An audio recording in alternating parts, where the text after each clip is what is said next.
100కు పైగా దీర్ఘకాలిక సమస్యలకు ఎటువంటి ఆపరేషన్ దుష్ప్రభావాలు లేకుండా హోమియోపతి చికిత్స.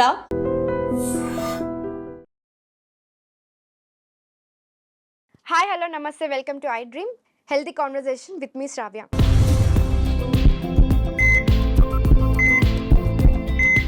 మనతో పాటు ఇప్పుడు శ్రావ్య గారు ఉన్నారు, ప్లాస్టిక్ సర్జన్. నమస్తే మ్యామ్. నమస్తే. ఎలా ఉన్నారు? I'm good. I'm good to. So చాలా మంది ఆడవాళ్ళకి ఉండే సమస్య అనుకోవచ్చు ఏంటంటే హెవీ బ్రెస్ట్. అవును, ఇది చాలా చాలా కామన్. ఇప్పుడు ఈ ముందు కూడా చాలా కామన్ ఉంది, బట్ ఈ మధ్యన ఆడవాళ్ళు బయటకు వచ్చి చెప్పుకోగలుగుతున్నారు. ముందు ఇన్హిబిషన్స్ అన్ని ఉండేవి, చెప్తే ఎవరేమనుకుంటారో, అది అంత అవసరమా అని చాలా మంది కొట్టుపడేస్తుంటారు కూడా. ఏముందిలే, ఇంకా ఇప్పుడు నువ్వు చేసుకునేది ఏముంది సర్జరీ చేసుకొని అని. బట్ ఇప్పుడు చాలా మంది బయటకు వచ్చి దాని గురించి మాట్లాడుతున్నారు. అవును, ఆ హెవీ బ్రెస్ట్ గురించి అంటే రెడ్యూస్ చేసుకోవాలి అని చెప్పి చాలా మంది ఆలోచిస్తున్నారు. అంత హెవీగా బయటకు వెళ్ళడానికన్నా అందరి చూపు మా మీదే ఉంటుంది, చాలా డిస్కంఫర్ట్ ఉంటుంది అని ఆలోచిస్తున్నారు. సో ప్లాస్టిక్ సర్జరీస్తో మనం ఏమైనా రెడ్యూస్ చేసుకోవడానికి అవకాశం ఉందంటారా? 100% ప్లాస్టిక్ సర్జరీ తోటే రెడ్యూస్ చేస్తాం. చాలా మంది ఎక్సర్సైజ్లు అంటారు, ఆ మందులు అంటారు, ఈ మందులు అంటారు. Nothing works, only surgery works. ఎందుకంటే అవి ఏది చేసినా కానీ మీకు లోపల ఉన్న ఫ్యాట్ కరగడము, ఆ స్కిన్ ఎక్సెస్ ఉన్నది తగ్గడం అనేది దేనితోటి జరగదు, సర్జరీతో తప్ప. So surgery is the only option if you have excess breast. So surgery ఇంకా ఎవరెవరికి చేస్తాము అంటే, మనము ఓన్లీ లుక్స్ వైజ్ ఇంపార్టెంట్ అనేది కాదు. హెవీ బ్రెస్ట్ ఉన్న వాళ్ళకి అదొక పెద్ద భారంగా ఉంటుంది. బయటికి వెళ్ళలేరు, మంచి డ్రెస్సెస్ వేసుకోలేరు, ఆ డ్రెస్సెస్ అసలు వాళ్ళకి ఎటు కాకుండా అయిపోతాయి.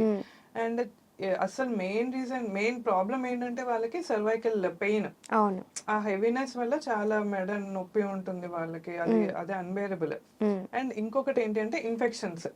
చెమట అంతా కింద చేయడం వల్ల ప్రాపర్ గా క్లీన్ అండర్ బ్రెస్ట్ ఇన్ఫ్రామామరీ క్రీజ్ లో వాళ్ళు ప్రాపర్ గా లైక్ అవేర్నెస్ లేక ఆర్ తెలియక టైట్ గా వేసుకోవడం వల్ల అట్లా అక్కడ అంతా చెమట చేరి ఫంగల్ ఇన్ఫెక్షన్స్, అల్సర్స్, పుండ్లు పడి అది మానకుండా ఉండడము, ఇవన్నీ ప్రాబ్లమ్స్ ఉంటాయి. సో అది కాస్మెటిక్ పర్పస్ అసలు కానే కాదు బ్రెస్ట్ రిడక్షన్ అనేది.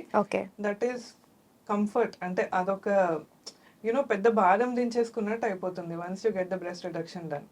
మీరు అన్నట్లు చాలా మందికి అవసరమా ఇప్పుడు అట్లాగే ఉండొచ్చు కదా అని కూడా ఆలోచిస్తుంటారు. సో యాజ్ ఎ డాక్టర్ మీరు అయితే ఏం సజెస్ట్ చేస్తారు?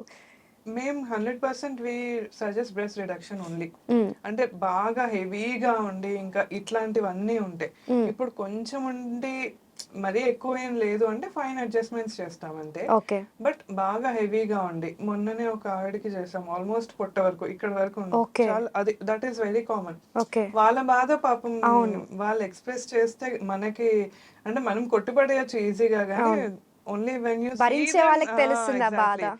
మనం చూసి అయ్యో పాపం వీళ్ళు ఇంత బాధపడుతున్నారా అని మనకు వాళ్ళు చూస్తేనే గానీ అర్థం కాదు. So breast reduction is the best option for them. So అంటే ఎంత వరకు రెడ్యూస్ చేయగలుగుతారు, ఎన్ని ఇంచెస్ రెడ్యూస్ చేస్తారు అని? ఎన్ని ఇంచెస్ అంటే like based on cup size, వాళ్ళకి ముందు ఎంత కప్ సైజ్ ఉంది, ఎంత వరకు రెడ్యూస్ చేయగలము. Like we all know the cup sizes కదా, ఏ టు జీ అట్లా ఉంటాయి. సో జీ యూజువల్ గా అంత హెవీగా ఉండే వాళ్ళది జీ కప్ సైజ్ నుంచి what we can do is some D, double D ఆ సైజ్ కి తీసుకొని రావచ్చు, double D or triple D అట్లా.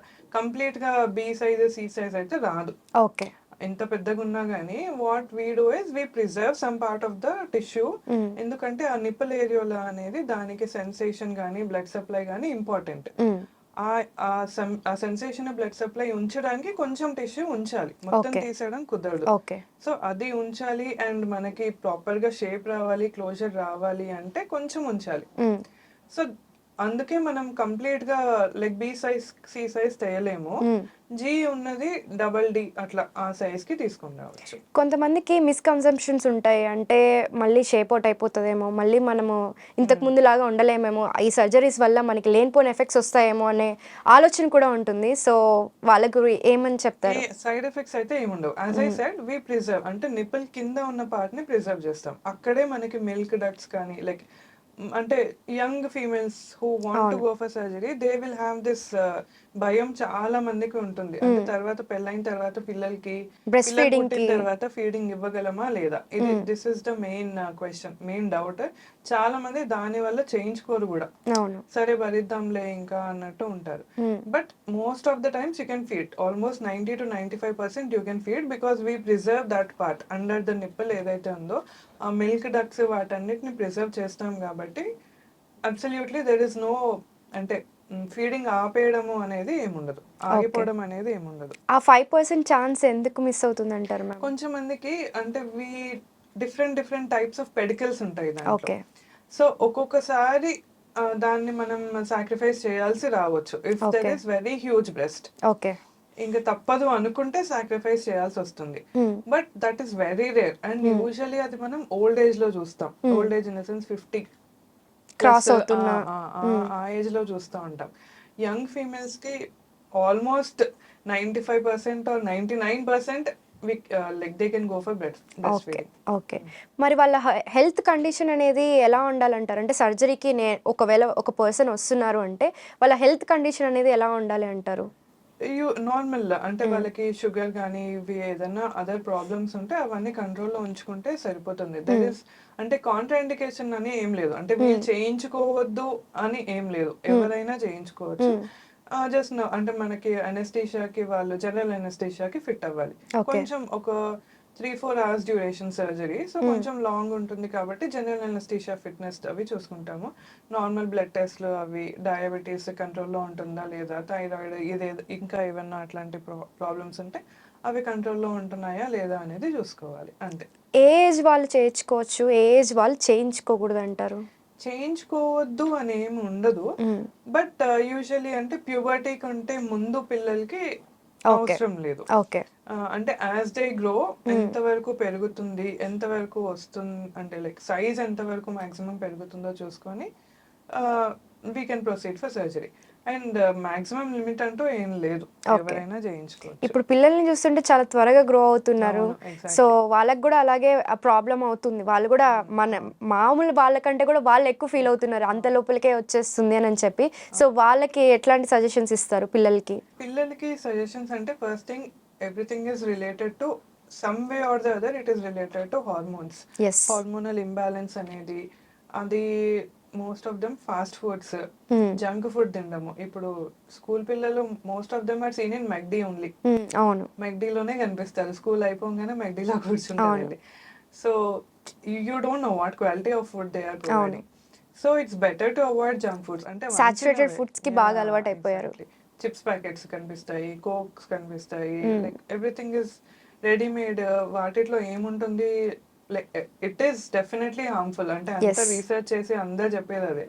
So it is better to avoid them once in a while. అంటే అందరికీ ఆ క్రేవింగ్స్ అవి ఉంటాయి, once in a while it's okay.